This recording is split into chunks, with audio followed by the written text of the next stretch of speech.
AP మద్యం bar షాపుల్లో syndicate కుట్ర జరుగుతోంది. 840 బార్లలో 72 బార్లకే అప్లికేషన్స్ వచ్చాయి. 45 బార్లకు మాత్రమే లాటరీకి అవసరమైన దరఖాస్తులు వచ్చాయి. ఏపీలో మద్యం బార్ల కోసం టీడీపీ సిండికేట్ పెద్ద స్కెచ్చే వేసింది. దరఖాస్తులు వేయకుండా చక్రం తిప్పింది టీడీపీ నేతల సిండికేట్. కమిషన్ భారీగా పెంచుకుని బార్లను దక్కించుకునేందుకు ప్లాన్ వేశారు. రేపటితో బార్ల దరఖాస్తులకు గడువు ముగియనుంది. 10% బార్లకు కూడా దరఖాస్తులు దాఖలు కాలేదు. పూర్తి డీటెయిల్స్ అందిస్తారు మా కరెస్పాండెంట్ సతీష్. చెప్పండి, ఈ బార్లకి వీటికి విపరీతమైన కాంపిటీషన్ ఉంటుంది. వందల సంఖ్యలో అప్లికేషన్స్ వస్తాయి. ఎప్పుడు ఇలా జరిగి ఉండదు, ఇంత తక్కువ స్థాయిలో అప్లికేషన్స్ రావడం. అసలు కొన్నిటికి లాటరీ అవసరం లేదన్నట్టుగా సాగుతోంది. ఏం జరుగుతోంది? అసలు ట్రాన్స్పరెన్సీ ఏమన్నా కనిపిస్తోందా మొత్తం ప్రక్రియలో? బిందు, గతంలో మద్యం షాపుల విషయంలో ఏ విధంగా అయితే తెలుగుదేశం పార్టీ నేతల కనుసన్నల్లో సాగే సిండికేట్ శాసించిందో, ఇప్పుడు కూడా అదే తరహాలో ఇప్పుడు మద్యం బార్లకు సంబంధించి కూడా సిండికేట్ పెద్ద స్కెచ్ వేసింది.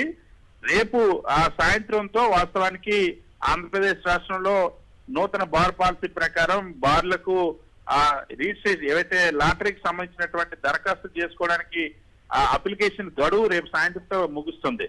రాష్ట్రంలో 840 బార్లు ఉన్నాయి.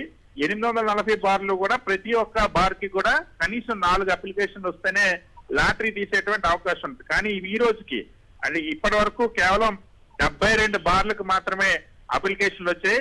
అందులో కూడా 45 బార్లకు మాత్రమే 4 అప్లికేషన్స్ చొప్పున దాఖలు చేశారు. సో ఇక్కడ చాలా స్పష్టంగా తెలుగుదేశం పార్టీకి సంబంధించినటువంటి మద్యం సిండికేట్ మొత్తం బార్లన్నింటినీ కూడా తమ గుప్పెట్లో పెట్టుకోవడానికి ఒక స్కెచ్ వేస్తోంది. అందుకనే ఎవరిని కూడా దరఖాస్తులు వేయడానికి కూడా అవకాశం లేకుండా చేస్తుంది.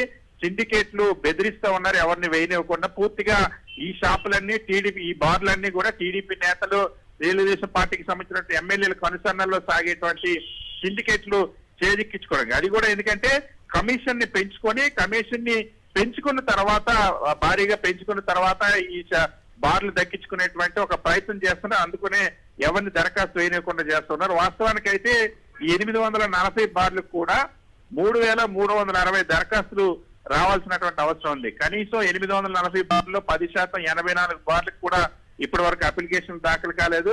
కేవలం 72 బార్లకే వచ్చాయి. అందులో కూడా 4 అప్లికేషన్లు వచ్చినవి కేవలం 45 బార్లు మాత్రమే ఉన్నాయి. సో ఇక్కడ పూర్తి స్థాయిలో ఈ దరఖాస్తు వేయకుండా అడ్డుకొని సిండికేట్ తమ ఆధీనంలోకి, తమ గుప్పెట్లోకి ఇప్పటికే ఎలాగైతే మద్యం షాపులు పెట్టుకొని, పర్మిట్ రూములు పెట్టుకొని, బెల్ట్ షాపులతో విచ్చలవిడిగా ఒక పెద్ద కుంభకోణానికి టీడీపీ సిండికేట్ నడిపిస్తోందో, బార్లు కూడా ఇప్పుడు అదే తరహాలో చేయడానికి, తమ గుప్పెట్లో పెట్టుకోవడానికి దరఖాస్తులు రాకుండా కుట్ర చేస్తుందన్న చర్చ ఎక్సైజ్ వర్గాల్లో సాగుతుంది. Okay Satish, thank you.